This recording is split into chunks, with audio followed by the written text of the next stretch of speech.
ইবলিসকে যখন জান্নাত থেকে বের করা হলো, ইবলিস আল্লাহ রব্বুল আলামিনকে লক্ষ্য করে বললেন, রব্বুল আলামিন, যেহেতু আমাকে জান্নাত থেকে বিতাড়িত করে দেওয়া হলো, আমি আর কোনোদিনই জান্নাতে প্রবেশ করতে পারবো না।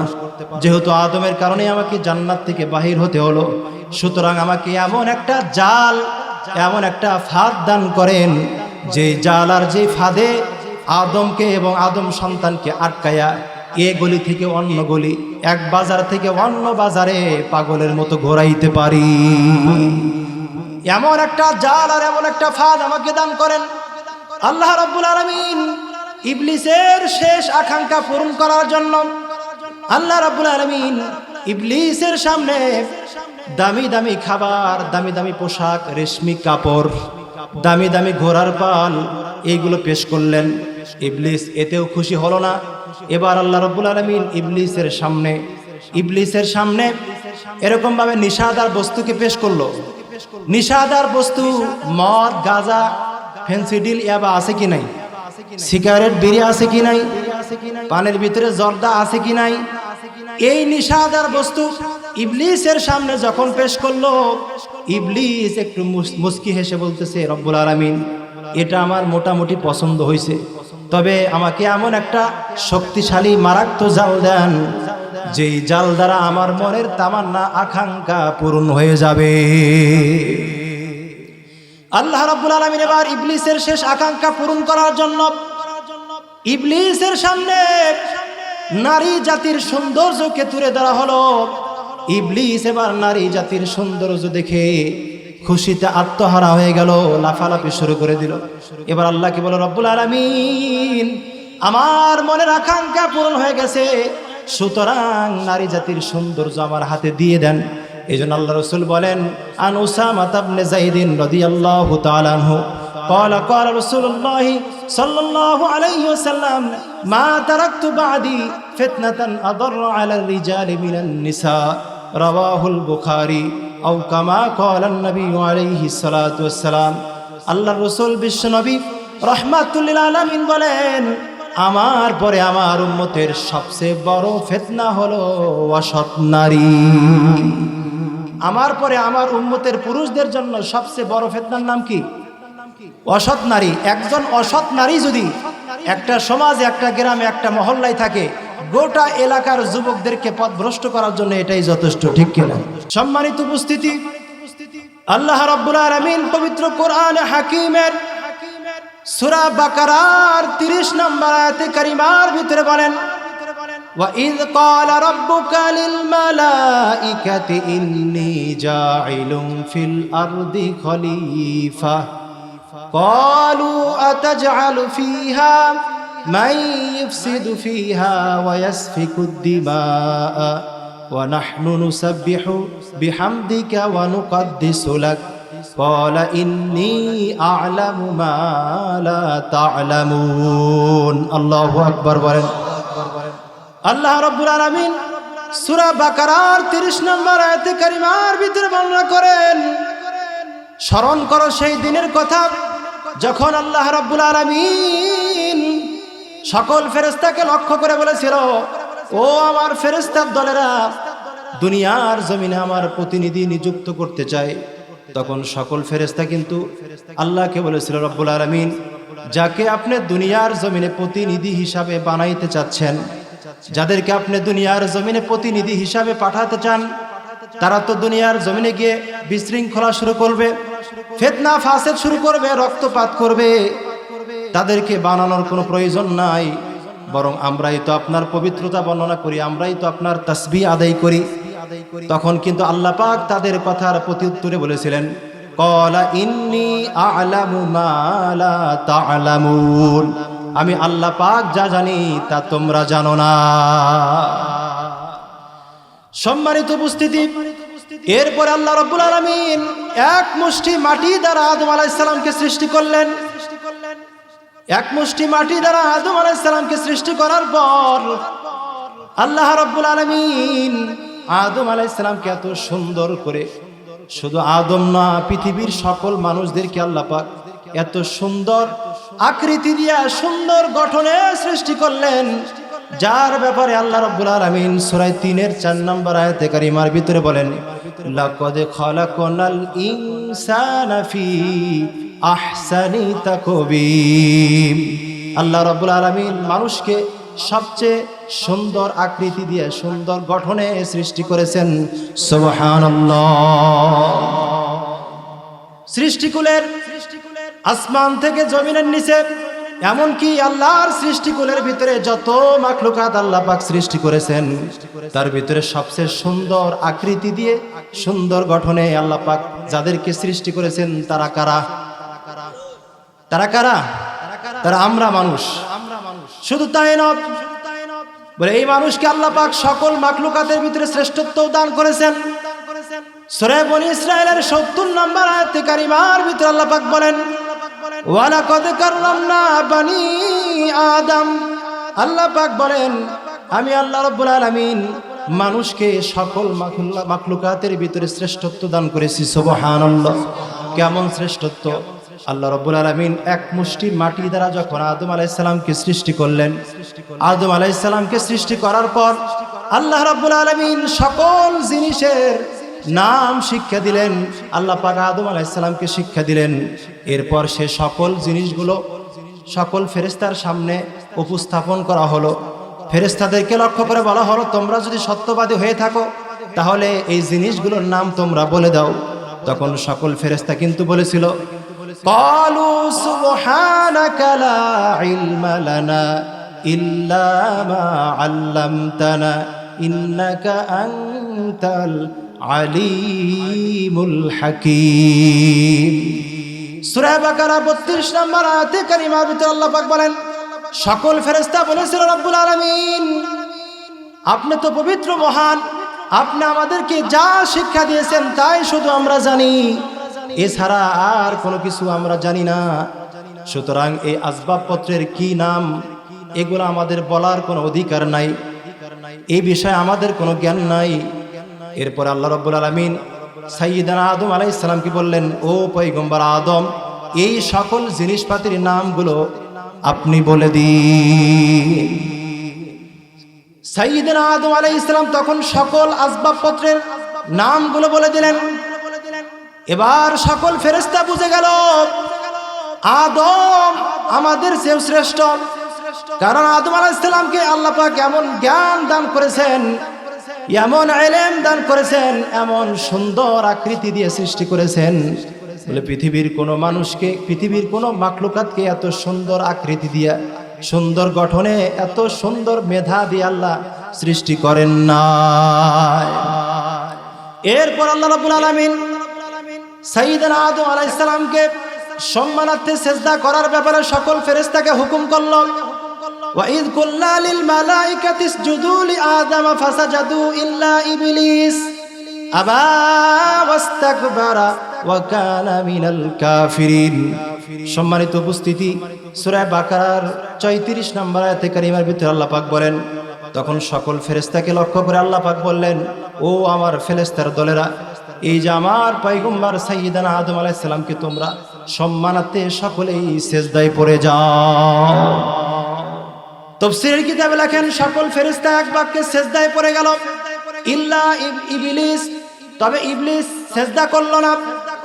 এবার আল্লাহ রাব্বুল আলামিন ইবলিসকে লক্ষ্য করে বলল, ওহে ইবলিস, আমার পয়গম্বর সাইয়্যিদানা আদম আলাইহিস সালামকে সম্মানী সিজদা করার ব্যাপারে আমি আল্লাহ পাকের এই বিধান অস্বীকার করার ব্যাপারে কোন জিনিসে তোকে বারণ করলো, কোন জিনিসে তোকে মানা করলো? তখন ইবলিস কিন্তু বলেছিল, রব্বুল আলামিন আমি তো আদমের চেয়ে শ্রেষ্ঠ, সুতরাং শ্রেষ্ঠ হয়ে আদমকে সিজদা করার কোনো যুক্তিকতা নেই। নাউজুবিল্লাহ। বাড়িতে যা বলেন, এখানে বলবেন না, বাড়িতে যা বলবেন। সম্মানিত উপস্থিতি, কথাগুলো দিনের কানে শুনবেন, বুঝবান শুনবেন। আল্লাহ রাব্বুল আলামিন ইবলিসকে লক্ষ্য করে বলল, ও ইবলিস, আমার পয়গম্বর সাইয়্যিদানা আদম আলাইহিস সালামকে সিজদা করার ব্যাপারে কোন জিনিসে তোকে বারণ করলো?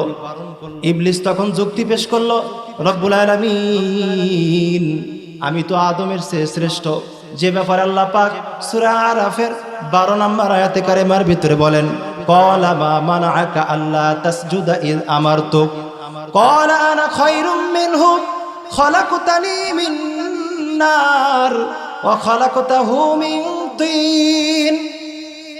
আল্লাহ পাক পবিত্র কোরআনে হাকিমে সূরা আরাফের 12 নম্বর আয়াতে কারিমার ভিতরে বলেন, ইবলিস তখন যুক্তি পেশ করল, রব্বুল আলামিন আমি তো আদম থেকে শ্রেষ্ঠ, কারণ আমাকে আগুন দ্বারা সৃষ্টি করা হয়েছে আর আদমকে সৃষ্টি করা হয়েছে মাটি দ্বারা। যেহেতু যুক্তির দাবি হলো আগুনের গতি হলো সবসময় উপর দিকে আর মাটির গতি হলো সবসময় নিচের দিকে, আগুনের ভিতর থেকে আলো বাহির হয় আর মাটির ভিতরে শুধু অন্ধকারে ভরপুর। যুক্তির দাবি হলো আমি আদম থেকে শ্রেষ্ঠ, সুতরাং শ্রেষ্ঠ হে আদমকে সম্মানার্থে সেজদা করার কোনো যুক্তিকতা হতে পারে না, আমি আদমকে সেজদা করতে পারবো না। সম্মানিত উপস্থিতি, কথাগুলো দিলেন কেন শুনবেন, বুঝবেন, এতে শুনবেন। আল্লাহ রাব্বুল আলামিন তখন ইবলিসের জন্য নোটিশ জারি করলেন, ক্বালা ফাখরুজ মিনহা ফাইন্নাকা রাজিম। ওহে ইবলিস, তোর মতো যুক্তিবাদী আমার তৈরি জান্নাতে থাকার কোনো অধিকার নাই। ইবলিসের মতো যুক্তিবাদী আমাদের দেশে আছে কি নাই? সম্মানিত উপস্থিতি, এই ঘটনা ঘটার আগে ইবলিস দুনিয়াতে ৮০,০০০ বছর আল্লাহ পাকের শুধু ইবাদত আর বন্দেগীতেই লিপ্ত ছিল। কত বছর? ৮০,০০০ বছর, ৮০ বছর না, ৮০,০০০ বছর। এই ঘটনা ঘটার আগে ইবলিস দুনিয়াতে শুধু আল্লাহ পাকের ইবাদত বন্দেগীতে মশগুল ছিল। এই ৮০,০০০ বছরের ইবাদত, যার কারণে আল্লাহ রাব্বুল আলামিন ইবলিসকে গোটা দুনিয়ার রাজত্ব দান করছিলেন। কোন দেশের রাজত্ব? গোটা দেশের, গোটা পৃথিবীর রাজত্ব আল্লাহ পাক ইবলিসকে দান করছিল। শুধু তাই না, আল্লাহ পাক ইবলিসকে জান্নাতের ভিতরে বসবাস করার ব্যবস্থাও করে দিয়েছিলেন, ঠিক কিনা? শুধু তাই না, ইবলিসকে আল্লাহ পাক মুআল্লামুল মালাইকা, ফেরেশতাদের শিক্ষক বানায় দিয়েছিল, গুরু বানায় দিয়েছিল। যখন ইবলিস সাইয়্যিদানা আদম আলাইহিস সালামকে সিজদা করল না, আল্লাহ পাকের এই বিধানের ব্যাপারে যৌক্তিকতা পেশ করলো। আল্লাহ রাব্বুল আলামিন ইবলিসের জন্য 4টা মুসিবত নিযুক্ত করে দিলেন। কয়টা মুসিবত?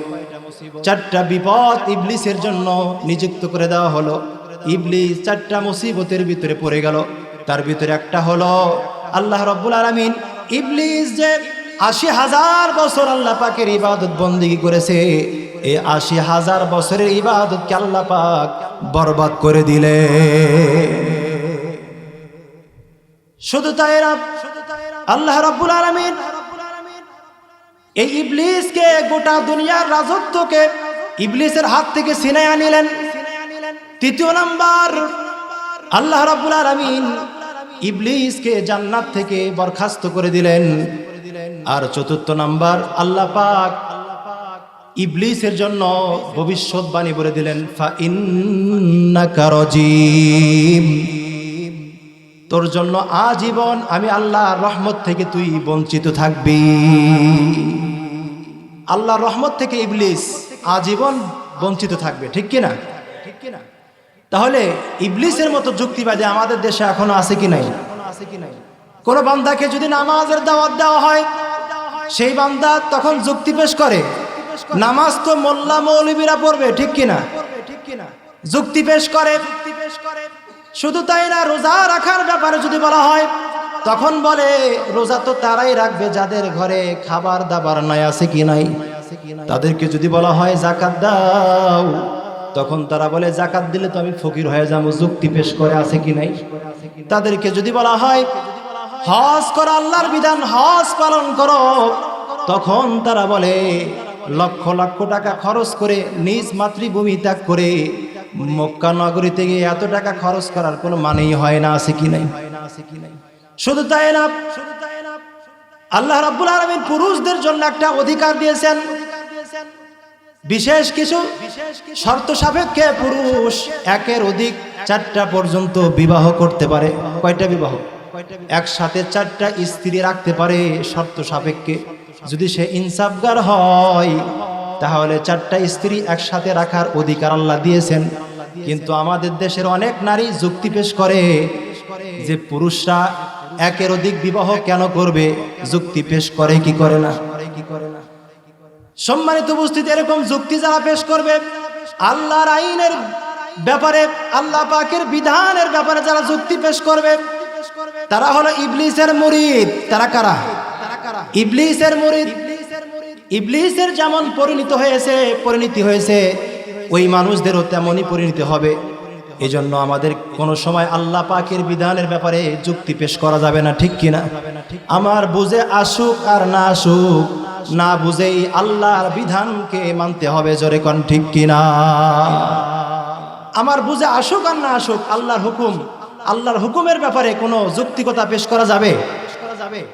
যদি কেউ যুক্তি দেয় আপনি তাকে বলবেন তুই শয়তানের মুরিদ, ঠিক কিনা? সম্মানিত উপস্থিতি, কথাগুলো দিলের কারণে শুনবেন, বুঝবান নিয়তে শুনবেন। আদম আলাইহিস সালামকে যখন সিজদা করার ব্যাপারে ইবলিসকে বলা হলো, ইবলিস অস্বীকার করল। এরপরে আল্লাহ রাব্বুল আলামিন ইবলিসের ব্যাপারে বলে দিলেন, ক্বালা ফাখরুজ মিনহা ফাইন্নাকা রাজিম। তোর মতো যুক্তিবাদীর এই জান্নাতে কোনো জায়গা না, জান্নাত থেকে বাহির হ। এরপরে আল্লাহ রাব্বুল আলামিন পয়গম্বর আদম আলাইহিস সালামকে বললেন, ও পয়গম্বর আদম, আপনার স্ত্রীকে নিয়ে আপনি জান্নাতের ভিতরে সুখে শান্তিতে বসবাস করেন, যা ইচ্ছা তা খান, তবে ওই যে নিষিদ্ধ গাছ দেখা যায় ওই গাছের নিকটবর্তী হইয়েন না, ফাতাকুনা মিনাজ জালিমিন, তাহলে আপনি জালেমিনদের অন্তর্ভুক্ত হয়ে যাবে। সম্মানিত উপস্থিতি, এই ঘটনাটা বোঝার জন্য আমাদেরকে আরো একটু জানতে হবে। সূরা আরাফের 16 নম্বর, 17 নম্বর, 18 নম্বর আয়াতে কারিমার ব্যাখ্যা আমাদেরকে বুঝতে হবে। সম্মানিত উপস্থিতি, এই 16, 17, 18 নম্বর আয়াতের ব্যাখ্যা বোঝার আগে আমাদেরকে আরো একটা ঘটনা জানতে হবে। ইবলিসকে যখন জান্নাত থেকে বের করা হলো, ইবলিস আল্লাহ রাব্বুল আলামিনকে লক্ষ্য করে বললেন, রব্বুল আলামিন, যেহেতু আমাকে জান্নাত থেকে বিতাড়িত করে দেওয়া হলো, আমি আর কোনোদিনই জান্নাতে প্রবেশ করতে পারবো না। যেহেতু আদমের কারণে আমাকে জান্নাত থেকে বাহির হতে হলো, সুতরাং আমাকে এমন একটা জাল, এমন একটা ফাঁদ দান করেন, যে জাল আর যে ফাঁদে আদমকে এবং আদম সন্তানকে আটকায়া এ গলি থেকে অন্য গলি, এক বাজার থেকে অন্য বাজারে পাগলের মতো ঘোরাইতে পারি। এমন একটা জাল আর এমন একটা ফাঁদ আমাকে দান করেন। আল্লাহ রাব্বুল আলামিন ইবলিসের শেষ আকাঙ্ক্ষা পূরণ করার জন্য আল্লাহ রাব্বুল আলামিন ইবলিসের সামনে দামি দামি খাবার, দামি দামি পোশাক, রেশমি কাপড়, দামি দামি ঘোড়ার পাল, এইগুলো পেশ করলেন। ইবলিস এতেও খুশি হলো না। এবার আল্লাহ রাব্বুল আলামিন ইবলিসের সামনে এরকম ভাবে নিষাদার বস্তুকে পেশ করলো। নিষাদার বস্তু মদ, গাঁজা, ফেন্সিডিল, ইয়াবা আছে কি নাই? সিগারেট, বিড়ি আছে কি নাই? পানের ভিতরে জর্দা আছে কি নাই? এই নিষাদার বস্তু ইবলিসের সামনে যখন পেশ করলো, ইবলিস একটু মুস্কি হেসে বলতেছে, রব্বুল আলামিন, এটা আমার মোটামুটি পছন্দ হয়েছে, তবে আমাকে এমন একটা শক্তিশালী মারাত্মক জাল দেন, যেই জাল দ্বারা আমার মনের তামান্না, আকাঙ্ক্ষা পূরণ হয়ে যাবে। আল্লাহ রাব্বুল আলামিন এবার ইবলিসের শেষ আকাঙ্ক্ষা পূরণ করার জন্য ইবলিসের সামনে নারী জাতির সৌন্দর্যকে তুলে ধরা হলো। ইবলিস এবার নারী জাতির সৌন্দর্য দেখে খুশিতে আত্মহারা হয়ে গেল, লাফালাফি শুরু করে দিল। এবার আল্লাহকে বলো, রব্বুল আলামিন, আমার মনের আকাঙ্ক্ষা পূরণ হয়ে গেছে, সুতরাং নারী জাতির সৌন্দর্য আমার হাতে দিয়ে দেন। এইজন্য আল্লাহ রাসূল বলেন, আন উসামা ইবনে যায়েদ রাদিয়াল্লাহু তাআলা আনহু قال قال رسول الله صلى الله عليه وسلم ما تركت بعدي فتنة أضر على الرجال من النساء رواه البخاري أو كما قال النبي عليه الصلاة والسلام। আল্লাহ রাসূল বিশ্ব নবী রাহমাতুল লিল আলামিন বলেন, আমার পরে আমার উম্মতের সবচেয়ে বড় ফিতনা হলো অসৎ নারী। আমার পরে আমার উম্মতের পুরুষদের জন্য সবচেয়ে বড় ফিতনার নাম কি? অসৎ নারী। একজন অসৎ নারী যদি একটা সমাজে, একটা গ্রামে, একটা মহল্লায় থাকে, গোটা এলাকার যুবকদেরকে পথভ্রষ্ট করার জন্য এটাই যথেষ্ট, ঠিক কিনা? দেখেন না আপনারা, এক তাসলিমা নাসরিন ইন্ডিয়ার থেকে মাঝে মাঝে এমন এমন কথা বলে গোটা দেশকে হাঙ্গামা শুরু করে, ঠিক কিনা? একজন অসৎ নারী গোটা জগৎকে পথভ্রষ্ট করার জন্য এটাই যথেষ্ট, ঠিক কিনা?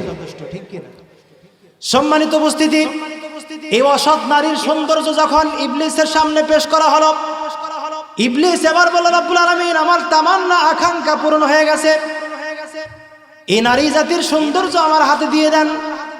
এবার যখন তার হাতে দেওয়া হলো, এবার ইবলিস তখন আল্লাহ পাককে, রব্বুল আলামিনকে রক্ষা করে বলল, ও রব্বুল আলামিন, যেহেতু আদমের কারণে আমাকে জান্নাত থেকে বাহির করা হয়েছে, সুতরাং আমার মূল মিশন হলো আদম যেন জান্নাতে সুখে শান্তিতে বসবাস না করতে পারে।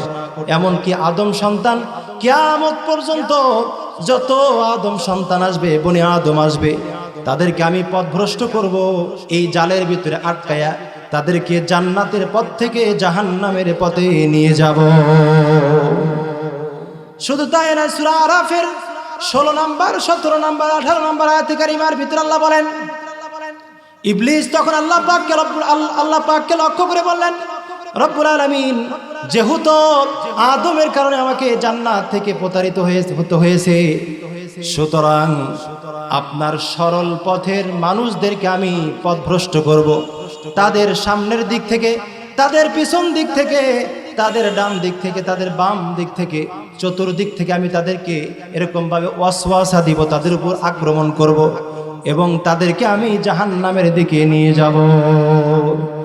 আল্লাহ রাব্বুল আলামিন তখন ইবলিসের এই কথার উত্তরে তিনি আল্লাহ রাব্বুল আলামিন বলেছিলেন, ও ইবলিস, তোকে দ্বারা এবং তোর যারা অনুকরণ করবে তাদের দ্বারাও আমি আল্লাহ জাহান্নামকে ভরপুর করব, ঠিক কিনা? এই জন্য আমাদেরকে ইবলিসের অনুকরণ করা যাবে? যারা বলেন ইবলিসের অনুকরণ করা যাবে, তাহলে আমরা কিভাবে ইবলিসের অনুকরণ করব না? বলে আল্লাহ পাকের যত বিধান আছে, যত করণীয় বিধান আছে, করণীয়গুলো আমরা আমল করব, তাহলে ইবলিসের অনুকরণ করা হবে না। আর একটা হলো, শরীয়তে ইসলামে যত জিনিস বর্জনীয় আছে, যা করা নিষেধ, সেই কাজ থেকে আমরা বিরত থাকব, তাহলেই আমরা ইবলিসের অনুকরণ থেকে বাঁচতে পারবো, ঠিক কিনা? সম্মানিত উপস্থিতি, শুধু তাই না, এই কথা যখন আল্লাহ পাককে লক্ষ্য করে ইবলিস বলল, আল্লাহ রাব্বুল আলামিন ইবলিসকে বলেছিল, ও ইবলিস, আমার কোন বান্দা যদি তোর ওয়াসওয়াসার কারণে গুনাহের ভিতরে লিপ্ত হয়, জান্নাতের পথ থেকে জাহান্নামের দিকে যায়, এরপরেও মৃত্যুর আগ মুহূর্তেও যদি আমার বান্দা আমার কাছে খাসভাবে তওবা করে, খালেস দিলে তওবা করে, কান্নাকারির সাথে, রোনাজারির সাথে আমি আল্লাহর নিকটে কান্না করে তওবা করে, আমি আল্লাহ পাক তার জিন্দেগীর সমস্ত গুনার খাতা মাফ করে আমি আল্লাহ পাক তাকে জান্নাতের বাসিন্দা বানিয়ে দিব। সুবহানাল্লাহ। আল্লাহ তো এমন দয়াময় যে আল্লাহ পাক মুসলমানদেরকে যেমন রিজিক দেয়, কাফেরদেরকেও রিজিক দেয়। আল্লাহ পাক যেমন নামাজিদেরকে রিজিক দেয়, বেনামাজিদেরকেও রিজিক দেয় কি দেয় না? আল্লাহ পাক মানুষদেরকে যেমন রিজিক দেয়, কীট পতঙ্গ, চতুষ্পদ জানোয়ারকেও রিজিক দেয় কি দেয় না?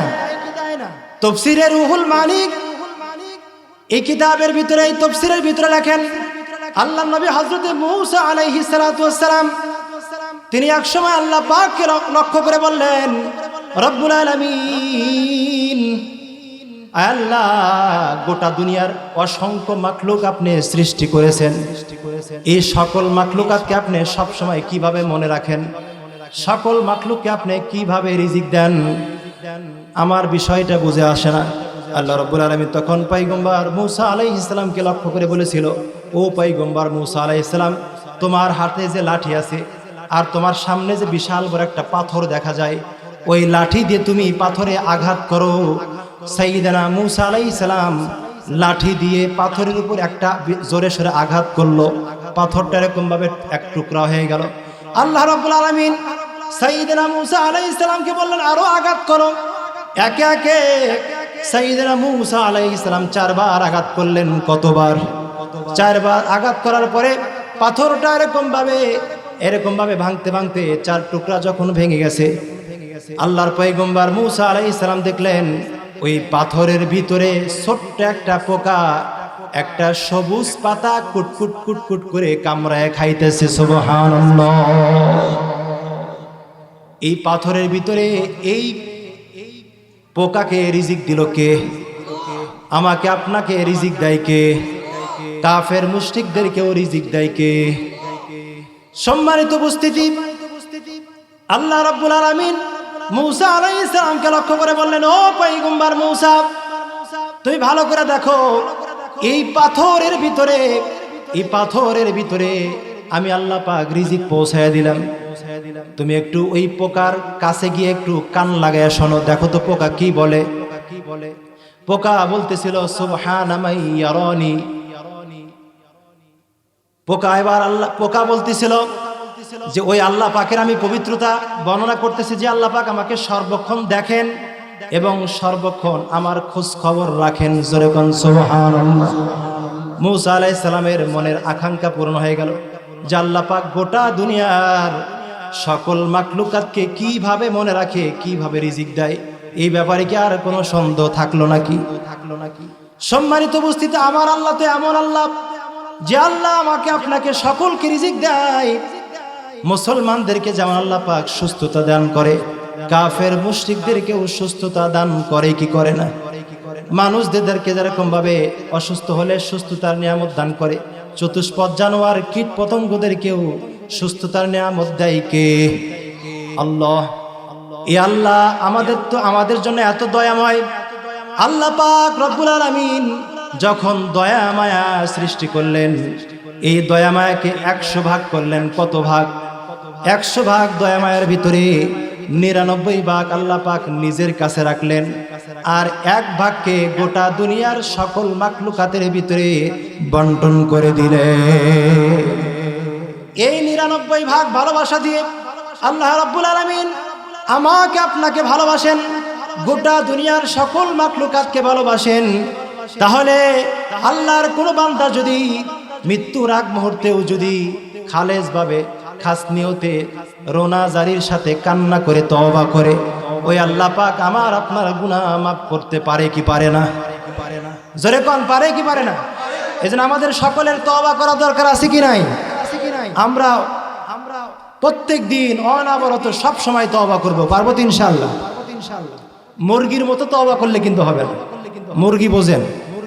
মুরগি দেখবেন বাথরুমের পায়খানা খায়, খাওয়ার পরে মাটির সাথে মুখ এইভাবে মোছে, আছে কি নাই?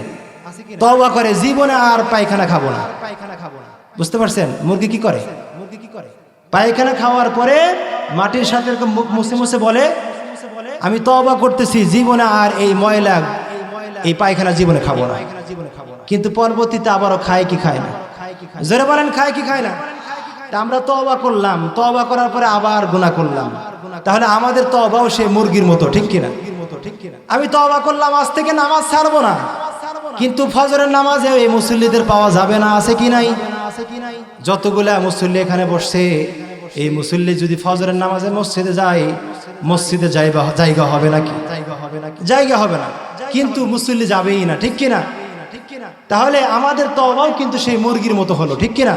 এই মুরগির মতো তওবা করলে লাভ নাই। তওবা করতে হবে সাচ্চা দিলে, সহি নিয়তে, এরকম ভাবে পুখতা ইরাদা করতে হবে, জীবনে আর এই গুনাহ করব না, পারবো তো ইনশাআল্লাহ? সম্মানিত উপস্থিতি, কথাগুলো দিলেন কেন শুনবেন, বুঝবা নিয়তে শুনবেন। ইবলিস আমাদের প্রকাশ্য শত্রু। ইবলিস যুগে যুগে এরকম ভাবে আদম আলাইহিস সালাম থেকে শুরু করে আমাদের পর্যন্ত, এমনকি কিয়ামত পর্যন্ত সকল বান্দাদেরকে, মুসলমানদেরকে ওয়াসওয়াসা দিবে, জান্নাতের পথ থেকে সরায়া জাহান্নামের পথে নিয়ে যাবে, ঠিক কিনা? সম্মানিত উপস্থিতি, আদম আলাইহিস সালাম এবং তার স্ত্রী হযরতে হাওয়া জান্নাতের ভিতরে সুখে শান্তিতে বসবাস করতেছিল। আল্লাহ পাক তো নোটিশ জারি করলো, ও পয়গম্বর আদম, জান্নাতের ভিতরে থাকেন, খান, দান ফুর্তি করেন, সব কিছু করেন, কিন্তু ওই যে একটা গাছ দেখা যায়, গাছের নিকটবর্তী হয়েন না। এদিকে ইবলিস ওয়াসওয়াসা দেওয়া শুরু করলো যে ও পয়গম্বর আদম, ও হাওয়া, যদি ওই গাছের নিকটে যাও, গাছের ফল খাও, তাহলে তোমরা আজীবন চিরকাল জান্নাতের ভিতরে বসবাস করতে পারবা, তোমাদেরকে জান্নাত থেকে বাহির হতে হবে না। এই জন্য আল্লাহ পাক তোমাদেরকে ওই গাছের কাছে যাইতে না করছে।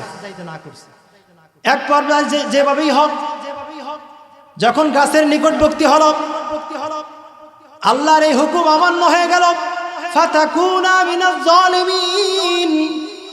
আল্লাহ রাব্বুল আলামিন কিছু কালের জন্য আদম আলাইহিস সালামকে এবং তার স্ত্রী হযরত হাওয়াকে জান্নাত থেকে বাহির করে দুনিয়াতে পাঠিয়ে দিলেন। জোরে কোন ঠিক কিনা?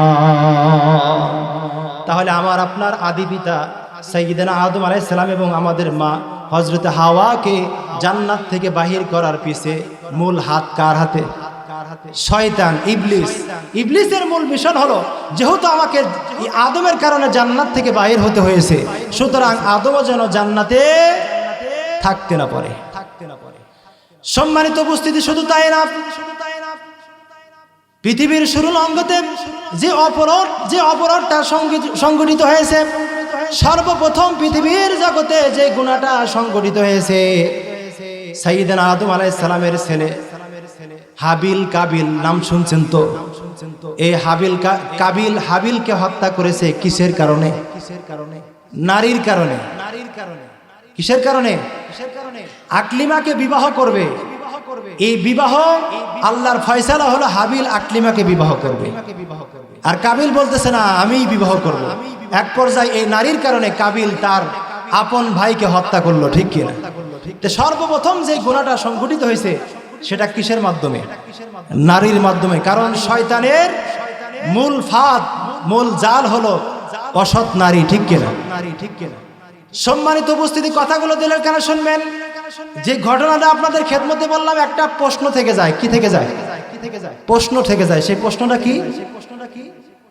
ইবলিস আল্লাহর একটা হুকুম অমান্য করার কারণে ইবলিসকে জান্নাত থেকে বাহির করা হয়েছে। ইবলিস অভিশপ্ত হয়েছে। ঠিক দৃষ্টান্ত তো আদম আলাইহিস সালামও তো আল্লাহ পাকের একটা হুকুম অমান্য করছে, ঠিক কিনা? গাছের কাছে যাইতে না করছে, সেখানে গেছে কি যায় না?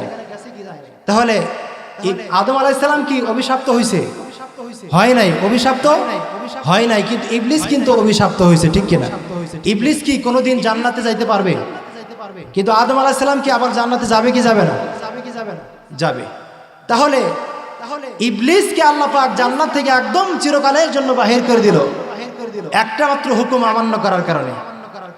কিন্তু আদম আলাইহিস সালামও তো আল্লাহ পাকের একটা হুকুম অমান্য করছে, তাকে তো একদম চিরকালের জন্য জান্নাত থেকে বাহির করা হয় নাই। এটা কেমন ইনসাফ? একটা প্রশ্ন থাকে কি থাকে না? জোরে বলেন। এই ধরনের প্রশ্ন আমাদের দেশের যারা তরিকতের লোক, যারা মারেফাতের লোক আছে কি নাই, গাঞ্জা খায়, মদ খায়, নারীবাজি করে, নামাজের খবর নাই, এদের কাছে এরকম আজিবাজি প্রশ্ন, ঠিক কিনা? এই ধরনের প্রশ্নের অ্যান্সার আমাদের জানা দরকার আছে কিনা? একটা এক্সাম্পল দিলে বুঝে আসবে। সম্মানিত উপস্থিতি, ছোট্ট একটা বাচ্চাকে স্কুলে পড়ার জন্য দেওয়া হয়েছে। এই ছোট্ট বাচ্চা স্কুলে যাওয়ার পর শিক্ষক যখন তাকে পড়া না পারার কারণে তাকে আঘাত করেছে, এই ছাত্র পরবর্তী দিনে আর স্কুলে যাইতে চায় না। এরকম ভাবে একদিন নয়, 2 দিন নয়, এরকম মাসকে মাস ছাত্র আর স্কুলে যায় না। যার কারণে স্কুলের টিচার ওই ছাত্রর বাপকে ডাকছে। ডাকার পরে বলছে, আপনার ছেলে কেন স্কুলে পড়তে আসে না, কারণটা কি?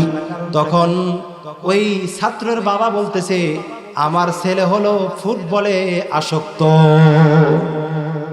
ফুটবল খেলায় আসক্ত। কি খেলায় আসক্ত? ফুটবল খেলায় আসক্ত। আমাদের দেশে এক এক ধরনের খেলায় আসক্ত আছে কি নাই? কেউ ক্যারাম বোর্ড খেলে, কেউ জুয়া খেলে, কেউ ক্রিকেট খেলে, আছে কি নাই? গ্রাম অঞ্চলে বিভিন্ন ধরনের খেলা আছে। এখন তার কোনো খেলাই নাই, শুধু গেমস আর গেমস, ঠিক কিনা? শুধু মোবাইলের খেলা। আর যারা গেমস খেলে না তারা কার্টুন দেখে। কি দেখে? কার্টুন দেখে। অনেক মা বোন আছে কার্টুন ছাড়া ভাতই খাইতে পারে না, আছে কি নাই? অনেক যুবক ভাইরা আছে বিবাহ করছে, বিবাহ শাদী করছে, বাচ্চাও হয়ে গেছে, এখনো পর্যন্ত গেমস খেলে, আছে কি নাই? বলে কার্টুন না দেখলে পেটের ভাত হজম হয় না, আছে কি নাই? সম্মানিত উপস্থিতি, কথাগুলো দিলের কারণ শুনবেন। এবার ওস্তাদ তার বাবাকে বলে দিল, একটা টেকনিক শিখাইয়া দিল, আপনি আপনার সন্তানের জন্য একটা ফুটবল কিনে বাড়িতে নিয়ে যান।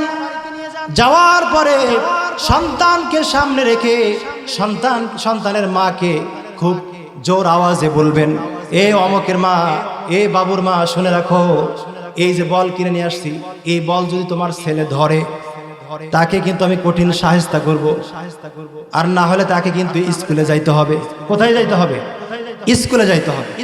এবার এই সন্তান, এই বাবার হাতের বল দেখে অটোমেটিক পা দিয়ে লাগতে শুরু করছে। বুঝতে পারছেন? ফুটবল খেলায় আসক্ত তো, বল দেখার পরেই মাটিতে লাগতে শুরু করছে যে আব্বা শুধু বাড়ির ভিতর থেকে বাহির হইলেই ফুটবলটা আমি নিয়ে খেলা শুরু করে দেব। সম্মানিত উপস্থিতি, এবার বাবা তখন সন্তানের জন্য নোটিশ জারি করল, এ বাবুর মা, তোমার সন্তানকে জানাইয়া দিও, তোমার বাচ্চাকে জানাইয়া দিও যে বলটা আমি কিনে নিয়ে আসলাম, তোমার সন্তান যদি এই বল খেলে, বলকে একটাও শট মারে, তাকে কিন্তু আগামীকাল থেকে নিয়মিত স্কুলে যাইতে হবে, কোনো প্রকার হট মারা যাবে না। এবার বাবা যখন এই কথা বলার পরে বাড়ির ভিতর থেকে বাইরে চলে গেছে, সন্তান মায়ের হাত থেকে বলটা নিয়ে মারছে একটা শট, ডাইরেক্ট বল যে বাবার সামনে পড়ছে। বাবা এবার বল ধরে নিয়ে এসে ইউক্যালিপটাস গাছের একটা ডালও নিয়ে আসছে, আসা বলতে যাই, বলছি না ফুটবলে শট মারা যাবে না, আর শট মারলে কই যাইতে হবে? স্কুলে যাইতে হবে, না হলে যে ইউক্যালিপটাস গাছের ডালের মাইর খাইতে হবে। এবার সন্তান বলতেছে, আব্বা আমার ভুল হয়ে গেছে, মাফ করে দেন, আমি আগামীকাল থেকে নিয়মিত স্কুলে যাব। কই যাব? আগামীকাল থেকে নিয়মিত স্কুলে যাব। এবার সন্তান প্রত্যেকদিন নিয়মিত স্কুলে যাওয়া শুরু করছে। এবার শিক্ষক মশাই জিজ্ঞাসা করলো, হে বাবু, তুমি প্রত্যেক দিনের এখন নিয়মিত স্কুলে আসো, কারণটা কি? এবার এই বাবু, এই ছোট্ট বাচ্চা বলতেছে, আগে যে আমি স্কুলে আসতাম, আমি নিজে আসতে চাইতাম না, বরং আমার বাবা মা জোর করে আমাকে স্কুলে পাঠাইতো, যার কারণে আমার পড়তে মন বসতো না, কিন্তু এখন আমি নিজ ইচ্ছায় স্কুলে আসি, নিজ ইচ্ছায় আসি। সুতরাং আমি নিজে অপরাধ করছি। কি করছি? আমি অপরাধ করছি। আব্বা বলছে ফুটবলে শট মারলে স্কুলে যেতে হবে, না হলে ইউক্যালিপটাস গাছের ডাল দিয়ে আমাকে মার দিবে। যেহেতু আমি অপরাধ করছি, এই জন্য আমি নিজে নিজে স্কুলে আসি, এদের মনোযোগ দিয়ে পড়ি। ঠিক দৃষ্টান্ত আল্লাহ পাকও চান যে আমার বান্দা আদম দুনিয়ার জমিনে যাক। আল্লাহ তাআলা তো চান দুনিয়ার জমিনে মানুষ দিয়ে ভরপুর হোক, ঠিক কিনা? আল্লাহ পাক একটা হেকমত অবলম্বন করছে। কি করছে? হেকমত। হে পয়গম্বর আদম, জান্নাতের ভিতরে থাকো, দাও, খাও, ফুর্তি করো, কিন্তু ওই যে একটা গাছ দেখা যায়, গাছের নিকটে যেও না। ওই গাছের ভিতরে একটা আকর্ষণ আল্লাহ ধরাই দিছে, কারণ জান্নাতের ভিতরে শুধু সুখ আর সুখ। কোন ব্যক্তি জান্নাতে গেলে সেখান থেকে কি বাইরে হতে চাবে? জান্নাতের ভিতরে কি বাথরুম করার কোনো প্রয়োজন আছে? খাবার দাবারে কোনো টেনশন আছে? চাকরি করতে হয়? কোনো টেনশন নাই, শুধু সুখ আর সুখ। তাহলে আদমকে যদি জান্নাত থেকে বাহির করে দুনিয়াতে পাঠিয়ে দেয়, তখন আদম আলাইহিস সালাম হট মারবে। কি মারবে? যে আল্লাহ, এত সুখের জায়গা ছেড়ে আমাকে দুনিয়াতে পাঠাইছেন, আমাকে হাল চাষ করতে হয়, আমাকে এরকম ভাবে রিজিকের জন্য দৌড়াদৌড়ি করতে হয়, আবার আপনার হুকুমও মানতে হবে, আমি পারবো না। বলতে পারতো কি পারতো না? যার কারণে আল্লাহ পাক একটা হেকমত অবলম্বন করছে। কি করছে? হেকমত, যে ওই গাছের কাছে যাও না, যদি যাও তাহলে তোমাকে কিন্তু দুনিয়াতে যাইতে হবে, জান্নাত থেকে কি হতে হবে? বাহির হতে হবে। এবার যখন সাইয়্যিদনা আদম আলাইহিস সালাম এবং তার স্ত্রী ওই গাছের নিকটে গেছে, আল্লাহর এই হুকুম অমান্য করেছে, আল্লাহ রাব্বুল আলামিন বললেন, ও পয়গম্বর আদম, তুমি এবং তোমার স্ত্রীকে নিয়ে জান্নাত থেকে বাহির হও। এরপরে আল্লাহ রাব্বুল আলামিন সাইয়্যিদনা আদম এবং হাওয়াকে জান্নাত থেকে বাহির করে দুনিয়ার জমিনে পাঠিয়ে দিয়েছেন, যার কারণে আজকে দুনিয়াতে মানুষে ভরপুর। জোরে কোন ঠিক কিনা?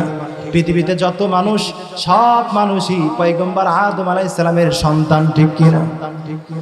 সম্মানিত উপস্থিতি, কথাগুলো দিলে এখানে শুনবেন। ইবলিস আমাদের প্রকাশ্য শত্রু।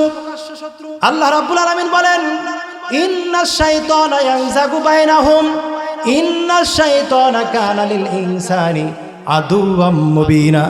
আল্লাহ পাক সূরা বনী ইসরাইলের 53 নম্বর আয়াতে কারিমার ভিতরে বলেন, নিশ্চয় শয়তান হলো মানুষের ভিতরে ঝগড়া বিবাদ বিশৃঙ্খলা সৃষ্টিকারী। নিশ্চয় শয়তান হলো মানুষের প্রকাশ্য শত্রু।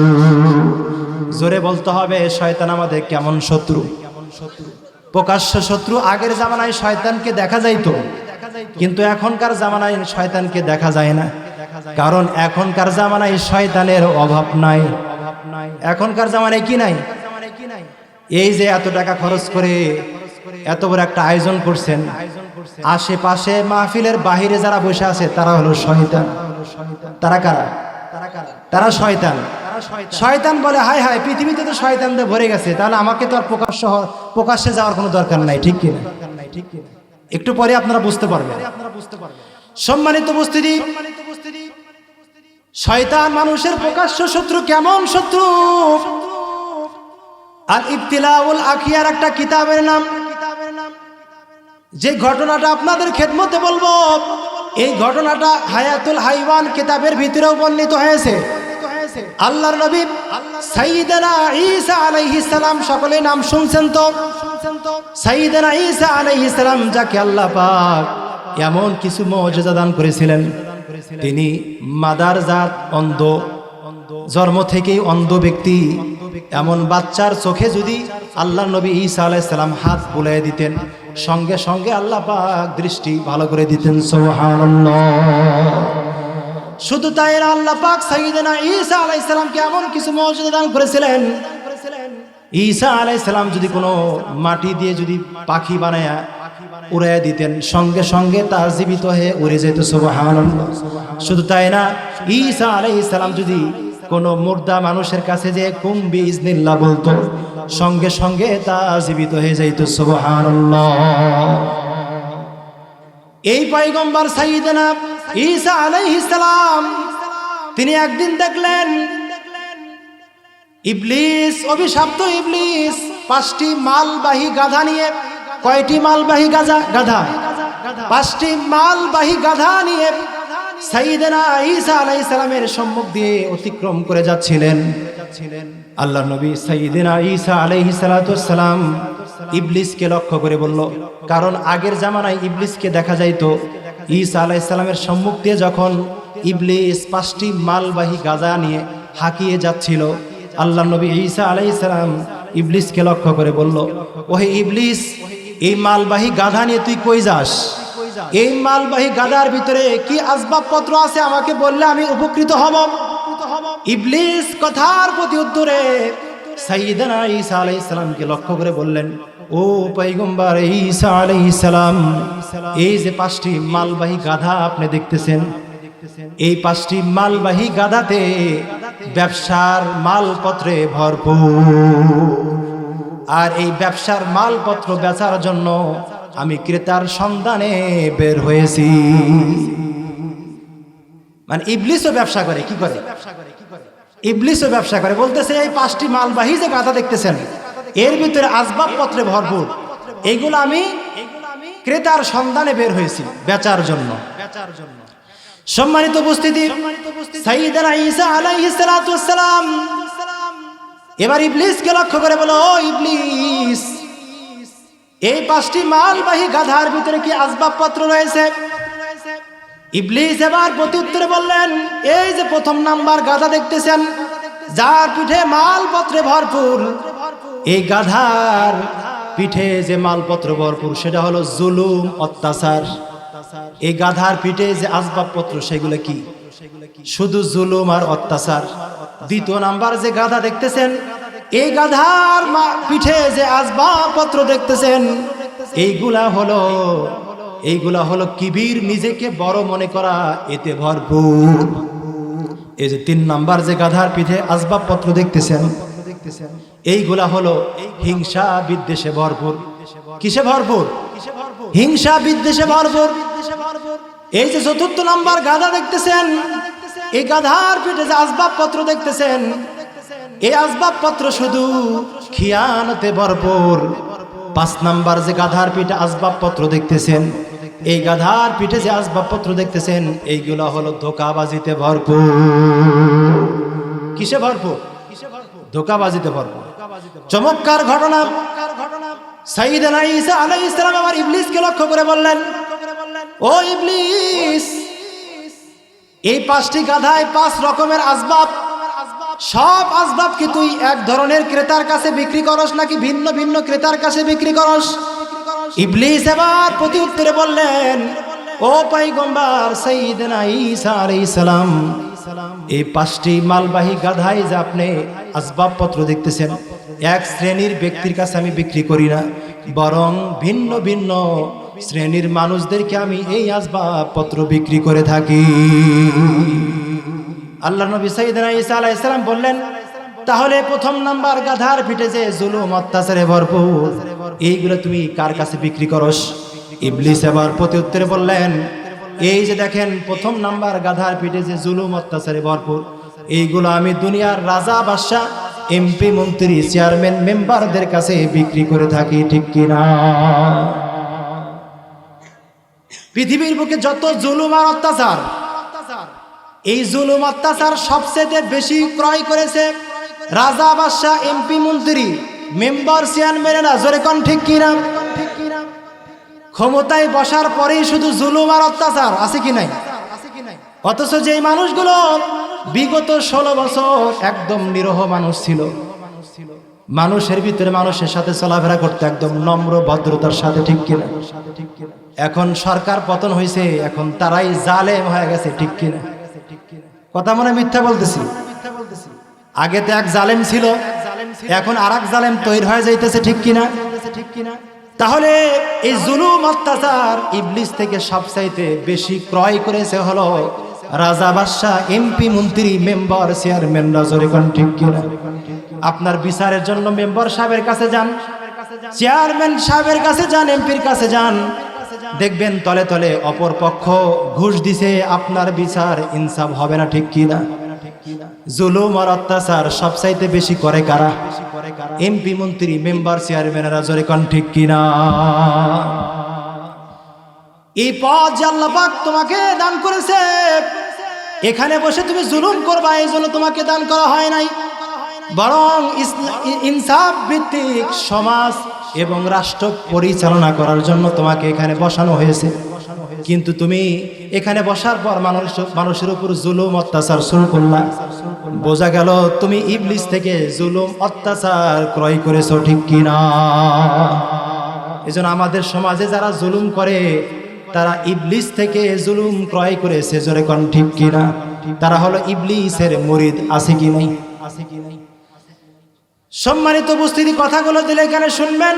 2 নাম্বার গাধার পিঠে যে আসবাব, আল্লাহ নবী সাইয়েদনা ঈসা আলাইহিস সালাম বললেন, ও ইবলিস, 2 নাম্বার গাধার পিঠে যে আসবাবপত্র দেখতেছি, কিবির, নিজেকে বড় মনে করা, এইগুলো তুই কার কাছে বিক্রি করস? ইবলিস এবার বললে, ও পয়গম্বর ঈসা আলাইহিস সালাম, 2 নাম্বার গাধার পিঠে যে কিবির, নিজেকে বড় মনে করা, এটা আমি সওদাগর এবং সম্পদশালী ব্যক্তিদের কাছে বিক্রি করে থাকি। আমাদের সমাজে যারা মান্যগণ্য ব্যক্তি অহংকার এরকম ভাবে কিবির, নিজেকে বড় মনে করে কি করে না? যাদের সম্পদ বেশি তারা অহংকার করে কি করে না? যে ব্যক্তি ভালো পর্যায়ের চাকরি করে নিম্ন পদের মানুষদের উপর অহংকার করে কি করে না? জোরে বলেন, অহংকার করে কি করে না? এই অহংকার করা যাবে না, অহংকার করা যাবে না। যে সম্পদ আল্লাহ তোমাকে দান করেছে, যে সম্মান আল্লাহ পাক তোমাকে দান করেছে, এই সম্মান, এই সম্পদের কারণে তুমি নিজেকে বড় মনে করলা। প্রকৃতপক্ষে তো তুমি নিজে বড় না, বড় তো সেই যাকে লোকেরা বড় মনে করে। জোরে কোন ঠিক কিনা? লোকে যারে বড় বলে সেই তো বড় হয়, ঠিক কিনা? নিজেকে বড় মনে করলে কি বড় হওয়া যাবে? বরং লোকে যাকে বড় বলবে সেই তো বড় হতে পারবে, ঠিক কিনা? এই জন্য আমি বলতে চাই, নদীর একুল ভাঙে ওকুল ধরে, এই তো নদীর খেলা। সকাল বেলার ধনী রে তুই, ফকির সন্ধ্যাবেলা। জোরে কোন ঠিক কিনা? সম্পদের তুমি অহংকার করলা, সম্পদের কারণে তুমি নিজেকে বড় মনে করলা, নিম্ন পদের মানুষদের, গরিব মানুষদেরকে মানুষই মনে করো না, আছে কি নাই? এরা আপনাদের এলাকায় মনে হয় নাই। আপনাদের এলাকায় মনে হয় ইবলিস চেনে না, চেনে? সম্মানিত উপস্থিতি, সম্পদশালীরা নিম্ন পদের মানুষদের প্রতি নিজেকে বড় মনে করা আছে কি নাই? এই নিজেকে বড় মনে করা যাবে না। তাহলে যে আল্লাহ তোমাকে সম্মান দিল, সম্পদ দিল, সকালবেলা তুমি সম্পদশালী, বিকালবেলা রাস্তার ফকির বানাইতে পারে কি পারে না? এজন্য নিজেকে বড় মনে করার কোনো সুযোগ নাই, আছে কি না? অনেকে আছে চেহারার কারণে নিজেকে বড় মনে করা, আছে কিনা? অনেকের চেহারা সুন্দর, অনেক মেয়েরা নিজের চেহারার জন্য নিজেকে অনেক দামি মনে করে, আছে কিনা? অনেক ছেলেরা নিজের চেহারা অনেক সুন্দর, দামি মনে করে, আছে কিনা? নিজেকে বড় মনে করে। তোমার যে চেহারা আল্লাহ দান করলো, এই চেহারা ছিনিয়ে নেওয়ার ক্ষমতা আল্লাহর আছে কি নেই? সম্মানিত উপস্থিতি, এবার আল্লাহর পয়গম্বর ঈসা আলাইহিস সালাম ইবলিসকে লক্ষ্য করে বলল, ওহে ইবলিস, ৩ নাম্বার গাধার পিঠে যে হিংসা বিদ্বেষে ভরপুর, এইগুলো তুই কার কাছে বিক্রি করে থাকস? ইবলিস এবার প্রতি উত্তরে বললেন, পয়গম্বর ঈসা আলাইহিস সালাম, ৩ নাম্বার গাধার পিঠে যে হিংসা বিদ্বেষে ভরপুর, এইগুলো আমি দুনিয়ার সাধারণ কোনো ব্যক্তিবর্গের কাছে বিক্রি করি না, বরং এইগুলা হলো দুনিয়ার সবচাইতে শ্রেষ্ঠ মানুষ আলেম ওলামাদের কাছে বিক্রি করে থাকি। জোরে কোন নাউজুবিল্লাহ। মুরব্বি বলতেছে সুবহানাল্লাহ। আলেম ওলামারা সবচাইতে বেশি পৃথিবীর ভিতরে তারা শয়তান থেকে বেশি হিংসা বিদ্বেষ ক্রয় করেছে, ঠিক কিনা? এই ২৪ স্বাধীনের পরেও আজকে আমাদের দেশের আলেমরা এক কাতারে আসতে পারতেছে না, ঠিক কিনা? এই আলেম এই আলেমকে দেখতে পারে না, এই বক্তা আর এক বক্তাকে, এক মসজিদের ইমাম সাহেব আর এক মসজিদের ইমাম সাহেবকে দেখতে পারে না, আছে কি নাই? এক ইসলামী দল আর এক ইসলামী দলকে দেখতে পারে না, আছে কি নাই? এই যে হিংসা বিদ্বেষের কারণে ২৪ স্বাধীন বাংলাদেশেও আজকে আলেমরা এক কাতারে আসতে পারতেছে না। সব আলেম কিন্তু খারাপ না, সব আলেম কিন্তু এরকম ভাবে হিংসা বিদ্বেষ করে না, কিন্তু অনেক আলেম এরকম আছে যে হিংসা বিদ্বেষে ভরপুর, আছে কি নাই? কারণ সব আলেম কিন্তু ধোয়া তুলসী পাতা নয়। সব আলেমই কি ভালো? সব ইমাম সাহেবই কি ভালো? সম্মানিত উপস্থিতি, এজন্য ইবলিস বলতেছে, ও পয়গম্বর ঈসা আলাইহিস সালাম, ৩ নাম্বার গাধার ভিতরে যে আসবাবপত্র রয়েছে, দুনিয়ার সাধারণ কোন ব্যক্তিবর্গের কাছে আমি বিক্রি করি না, এইগুলো আমি দুনিয়ার আলেম আমাদের কাছে বিক্রি করে থাকি।